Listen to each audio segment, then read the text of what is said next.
Okay, we're going to be doing the breakdown for this week, the analysis, and what I'm anticipating for NQ. So I just got into the charts, haven't looked at anything, but we're going to do it very quick. As always, we always start with the higher time frame. All right, so here we have the monthly time frame. We've been expanding from the previous 4 months.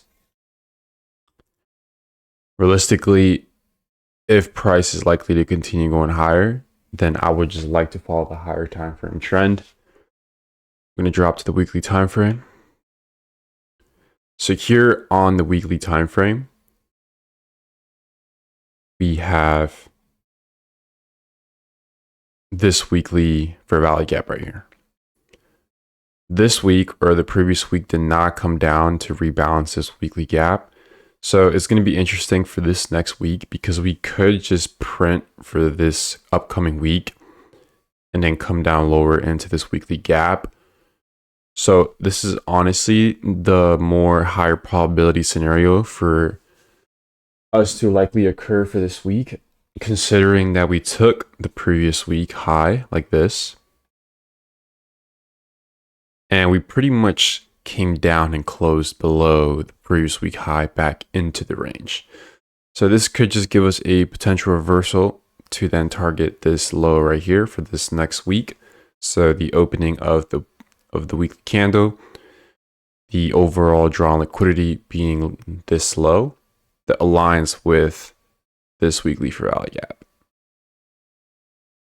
Let's go to the daily time frame. So daily time frame, we have been in that consolidation range from the previous week.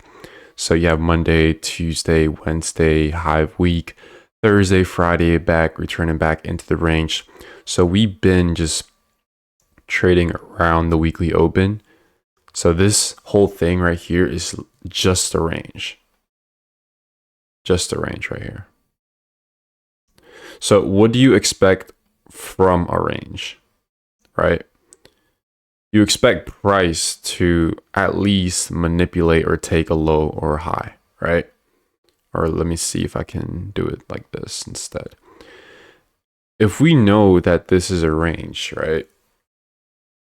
Let's go with a scenario that price will likely fill that weekly gap.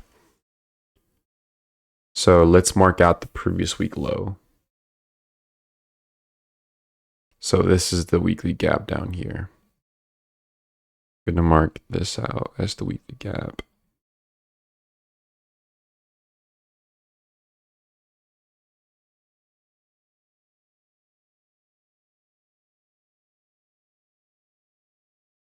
So if we know that the weekly gap is down here at the lows and we are in a consolidation range, what happens during consolidation range?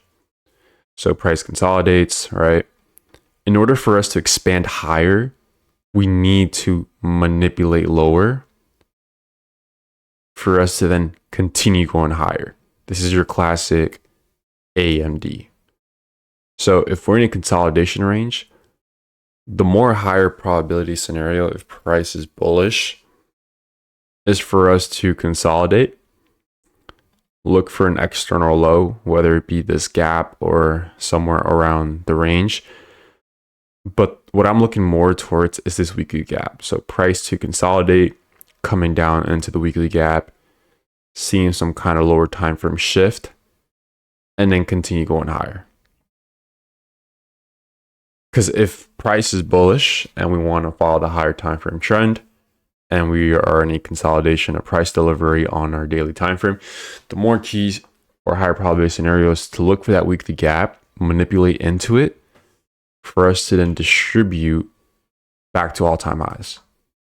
So this is the scenario that I'm going to be playing along with for this week. Obviously, I'm not going to marry into the scenario. This is just a scenario. It can change.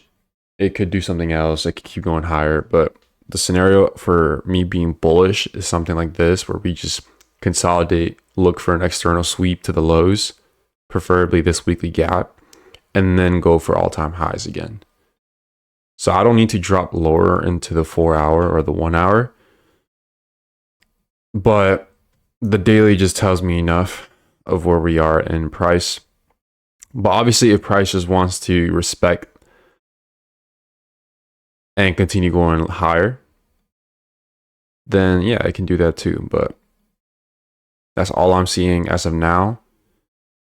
So the key drawn liquidity for me coming into this week is this weekly gap. All right, that's all.